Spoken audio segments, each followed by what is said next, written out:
낮으로 바꿔서 낮에는. 네. 자, 아니 방송 들어왔다니까요. 잡담하는 사이에. 자, 본투표 전 마지막 인터뷰인데 요새 건강 어떠십니까, 이재명 후보님? 우리 부모님이 물려준 재산 중에 최고의 재산이 그건 것 같아요. 네, 강철 체력이죠. 와, 제가 어제 제 인터뷰 진짜 한 15년 동안 여러 번 했는데 네. 내일 인터뷰하고 나서는 못 볼 것 같은데 아마 민간인으로는 뭘 물어볼까 하다가 제가 이제 긴 시간 인터뷰하다 보니까 그 변화를 알 것 같아요. 저는 네. 아 이때는 이랬는데 그때 이런 일 겪고 나서 이런 변화가 있었고 그 변화를 알 것 같은데 그 변화를 제가 알려드리고 싶어서 네, 네.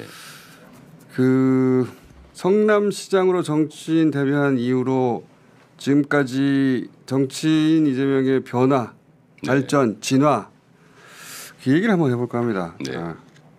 우선 초등학교 졸업하고 돈 벌려고 공장 다니셨잖아요. 네. 그래서 그 흔한 중학교, 고등학교 동창이 없으셔. 그렇죠. 우리는 대신에 공장 노동자 동창이 있습니다. 그러니까 그 시절에 공장 친구들 지금도 연락하십니까? 연락하죠.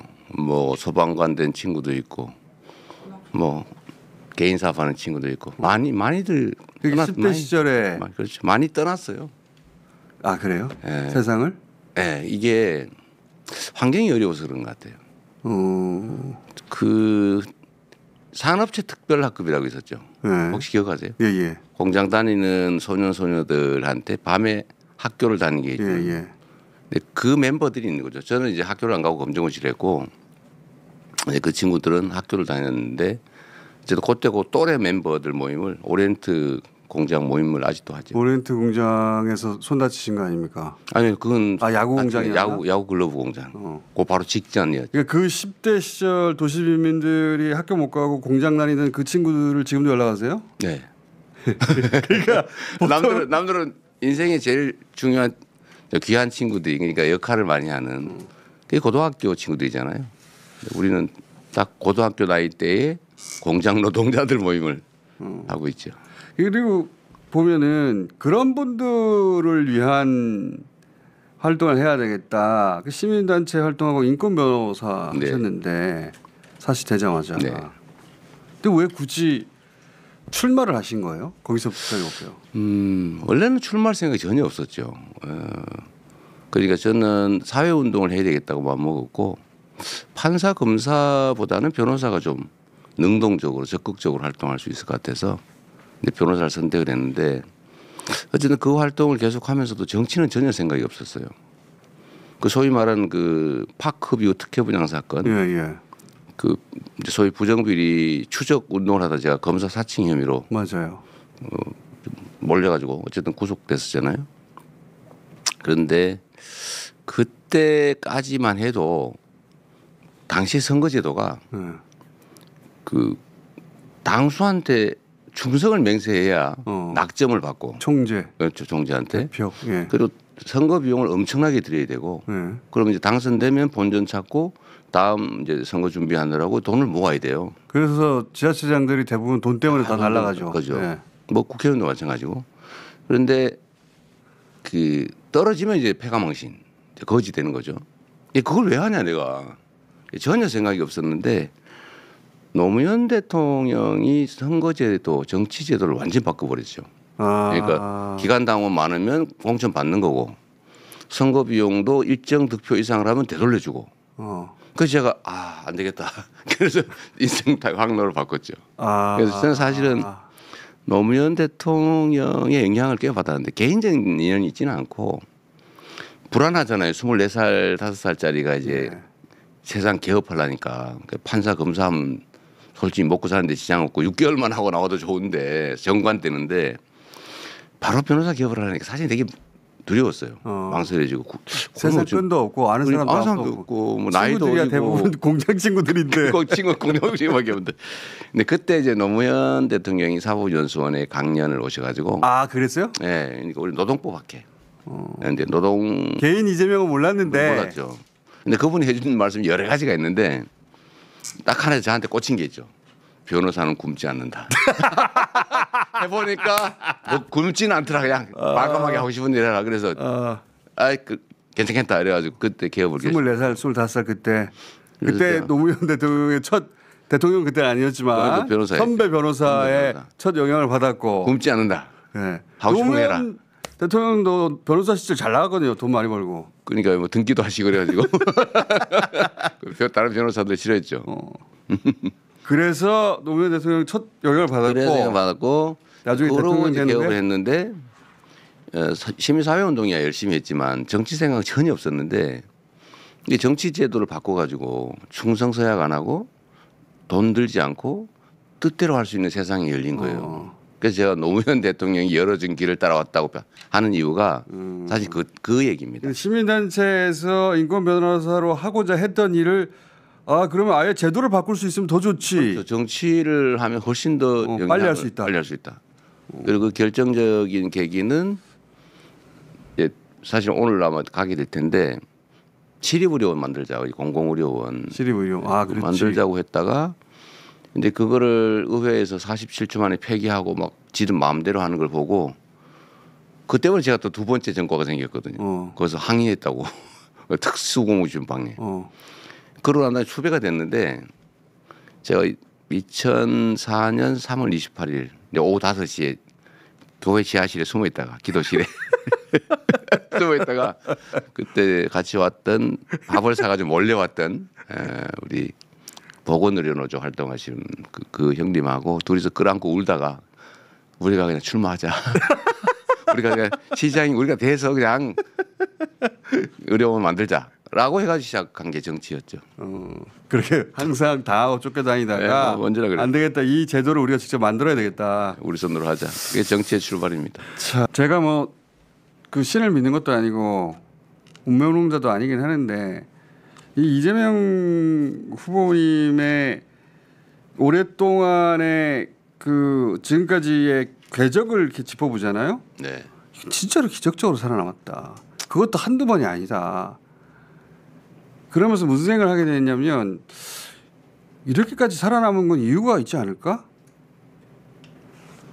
그런 생각 안 하세요? 나는 이런 뭘 하라고 살아남았나 보다 그런 생각. 저는 제 개인 인생사에 대해서는 예를 들면 뭐 재판이든 이런 거는 내용이 없기 때문에 사필 규정할 거. 제가 사필 규정이란 말 많이 하잖아요.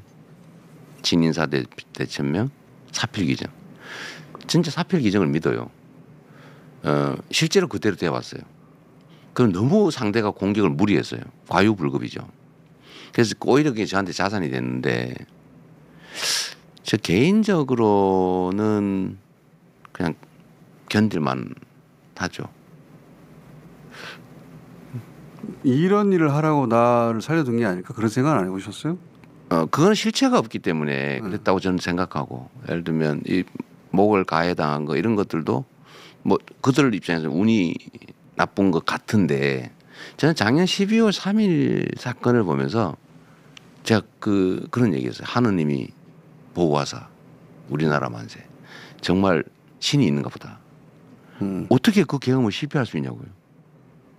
그러니까요. 아니 그 다 우연이잖아요. 다 우연히 겹쳤는데 그중에 한 개만 삐끗했으면 그 성공했을 거란 말이에요. 그 또 한 가지는 계엄 해제 의결도 어쨌든 했지만 탄핵 의결을 할 때 맞아요. 어떻게 해요? 저는 그 될 때까지 한다. 이거 뭐 몇 달 갈지도 모른다. 지금 각오하고 매주 토요일 하겠다 이렇게 공언했잖아요. 한두 주 지났으면 안 됐을 겁니다. 그러니까요. 어쨌든 그것도 막 온 국민들이 막 몰려 나와서 압박하니까 된 거거든요. 예.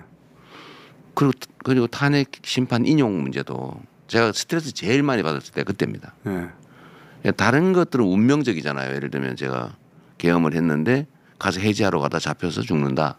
그건 뭐 운명이죠. 피할 수 없는 거의 예정된. 근데 탄핵은 기각하면 안 되는 거잖아요. 안 되는 이론적으로든 현실적으로든 역사적으로든. 그런데 기각될 수 있다는 생각이 어느 순간에 들기 시작했단 말이에요. 처음으로. 이거는 정말 숨막히는 일이었어요. 맞아요. 가장 스트레스 쌓이는.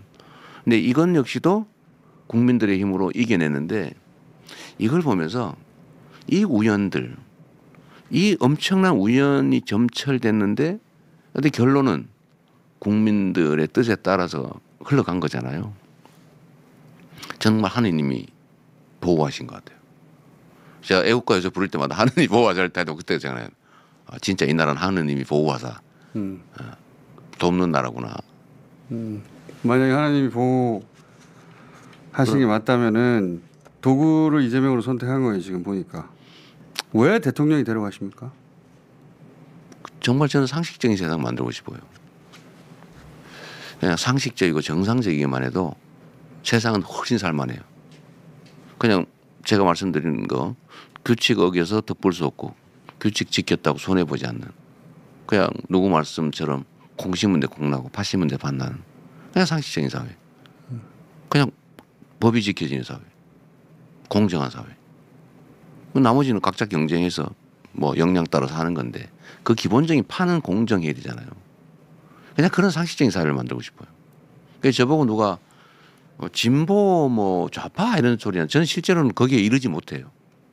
그냥 상식적인 우리가 만든 합의가 지켜지는 예측 가능한 사회. 네, 그 정도. 그 정도만으로도 충분히 지금보다는 훨씬 나은 세상을 만들 수 있죠. 손영공 때 사진하고 최근에 후보된 이후의 사진하고 서로 만나서 껴안는 영상을 누가 하나 만들었더라고요. 아, 제가 저거 봤는데 저 볼 때마다 갑자기 눈물 나요. 네, 정말 잘 만들었네요.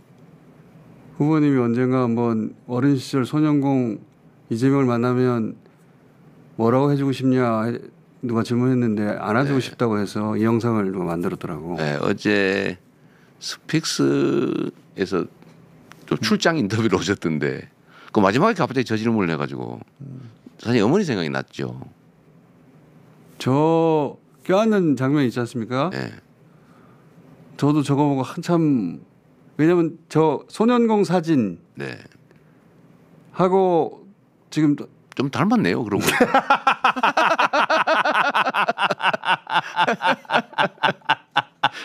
제가 눈은 좀 흘러내렸습니다. 세월이 지나 살이 좀 흘러내렸어요. 지금 50년 후네요. 50년 후. 그쯤 되겠네요. 15살 이런 정도. 저때 껴안고 무슨 얘기를 해줄 건지는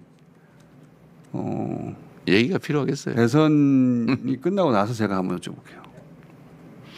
어쨌든 저 장면, 그러니까 저 사진을 보면 어머니 생각나죠. 저는 어머니가 가슴 아팠을 게 가슴 아파요. 지금 모습을 보셨으면 좋았을 텐데. 그렇죠. 그 얘기도 선거 다 끝난 다음에 하시죠. 네. 어쨌든 제 시장 출마하고 어쨌든 그 과정에 가장 고통받으셨죠. 어디로 들어가십니까? 근데 용산으로 가십니까? 아니 뭐 결과가 나온다면. 또 지금 그런 얘기하면 또 뭐 다 된 것처럼 이렇게 할 가능성이 있어서 알겠습니다. 그러나 일반적인 얘기를 하면 예. 농산으로 가는 게 맞습니다. 너무 많은 비용이 들고 시간도 많이 걸리고 고생도 심하고 빨리 청와대를 수리해서 기간 동안만 있다가 청와대로 가야죠. 일단 용산을 돈 들여가지고 왜 그런 짓을 합니까? 보안도 안 되는데. 자, 그게 뭐 용산 용의 여의주 자리라면서요? 다 끝나고 언제쯤 다시 인터뷰를 하실 수 있으려나? 6월이 가기 전에 한번 해주세요. 짧게라도. 결과가 어떻게 될지 모르지만 예. 뭐 인연이 끊어지게 하겠습니까? 그러니까요. 6월이 가기 전에 네. 연락하기도 굉장히 어려워지겠네. 떨어져서 하는 고통이 없었으면 좋겠네요. 그때는 제가 연락 안 하죠. 감사합니다. 연락 드리면 잘 된 거죠. 예. 그때 연락 드릴 때 연락 맞습니다. 야 생까지 마시고. 네, 감사합니다. 그때 다시 뵙겠습니다. 감사합니다. 네, 감사합니다. 네.